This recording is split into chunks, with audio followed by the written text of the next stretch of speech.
Random Thought Thursday is a new feature we are experimenting with, a cluster of topics that are incredibly interesting, but do not necessarily warrant an entire episode, each on their own. In this episode, 1. Let's stop telling Israelis how to live their lives. 2. This is Israel's Vietnam War.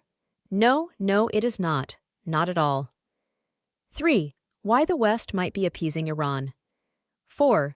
The hostage deal negotiations are not what most people think. And 5.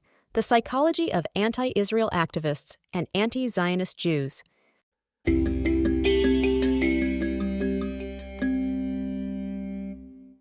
I have noticed that more and more people feel compelled to tell Israel what to do and what not to do. Yet most of these people have never lived in Israel. Hence, a lot of these folks are simply projecting their own stuff, that is fears, insecurities, illusions, onto Israel, and even the Jewish people. The majority of us, myself included, project in one way or another. It is pretty normal human psychology. However, most of us are not aware of it. And that is where it can become baseless, misguided, and even dangerous. My recommendation for those feeling so compelled to have so many strong opinions about Israel is simple. Israelis do not go around the world telling people how to live their lives, so you should not either. And just as you would want people in other countries to give your country the respect that you and your fellow citizens know what is best for your country, Israelis should be given this same respect, as should Americans, Canadians, Europeans, Mexicans, Brazilians, Japanese, Australians, and so forth. I am not suggesting that people should refrain from having opinions about other countries. Opinions are totally fine. But then have an opinion about every country doing bad things and every country to which your government gives money and or other resources, not just Israel. Otherwise, you are holding Israel to a double standard, which is effectively a form of Jew hatred and or anti-Semitism.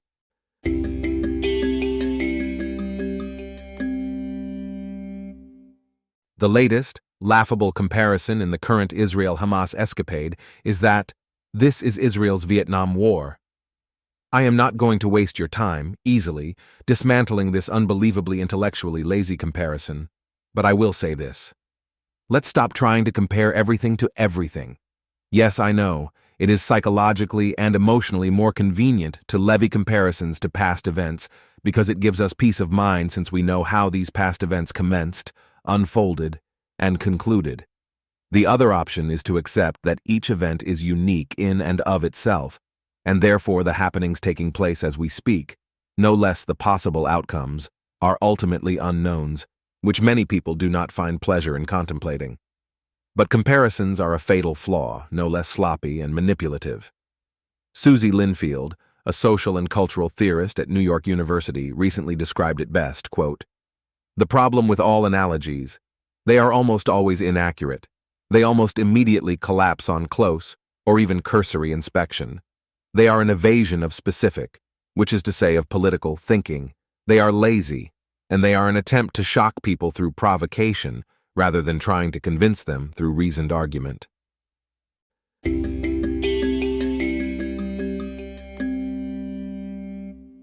I have been wondering why the Democrats and Europeans are such appeasers of the Islamic Republic of Iran, one of the most oppressive regimes on this planet. I think that I found an answer.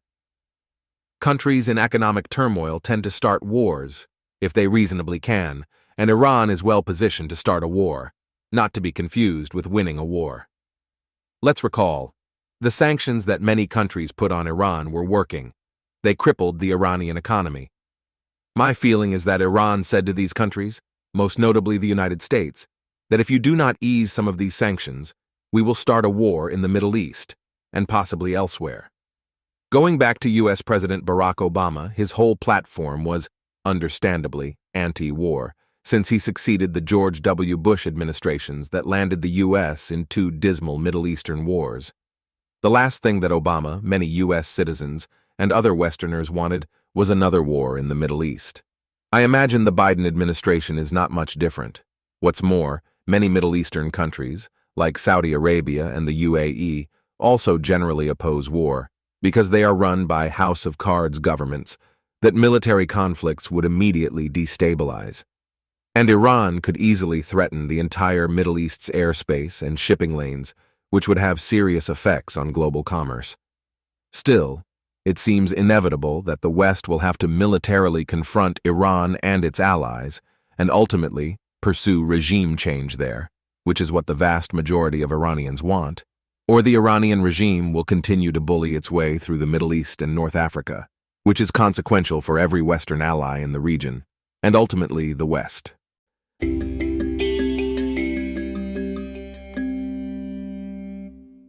The hostage deal negotiations are not what most people think, a table at which Israel and Hamas are joined by mediators.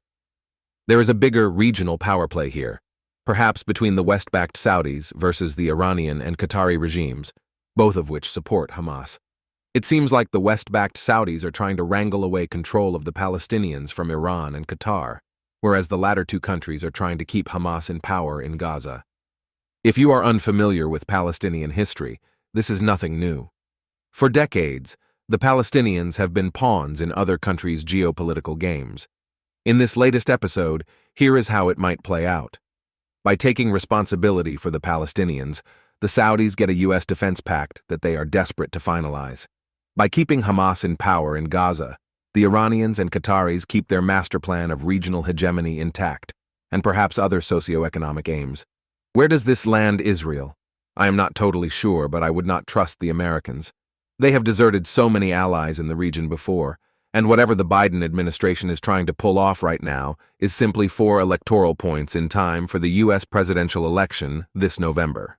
More specifically, Biden is trying to one-up Donald Trump by showing American voters that he did more in the Middle East than Trump did with the Abraham Accords. However it shakes out, let's remember, everything is political, cynical, and self-interested, including from the Israeli side.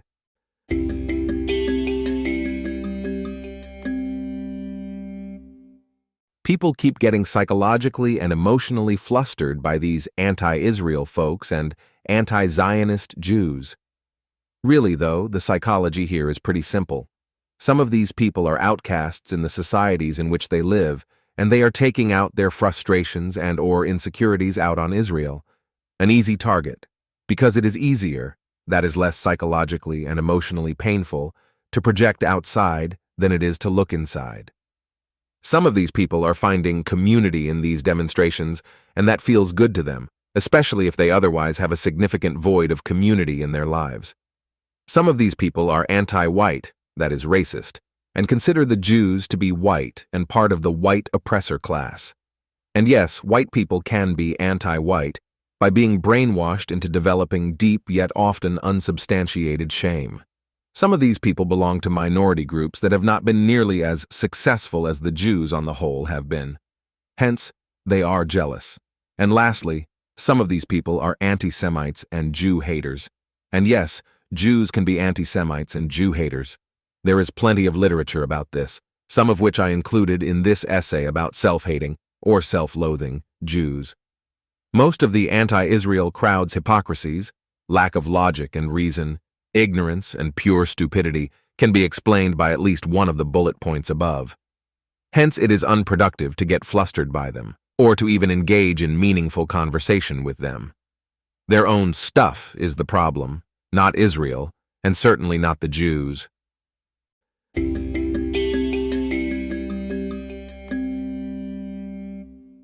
I keep hearing people compare Israeli Prime Minister Benjamin Netanyahu to dictators like Vladimir Putin. Just because you do not like two politicians does not mean that they are the same or can be logically categorized together. You can say a lot of things about Netanyahu, and I have, but he is not a dictator. He has always been democratically elected, even by narrow margins. But guess what? That is how democracy works sometimes. If we want to champion democracy, we have to live with its outcomes, even when they trigger, perturb, or depress us. I generally find that many people outside of Israel, especially but not only many Jews in the diaspora, have no clue about real-life Israel, real-life Israeli politics, real-life Middle Eastern geopolitics, and the real-life Israeli electorate, what makes them tick, how they prioritize voting issues, and so forth. Of course, there are many types of Israelis, many types of Israeli voters, and many political parties in Israel.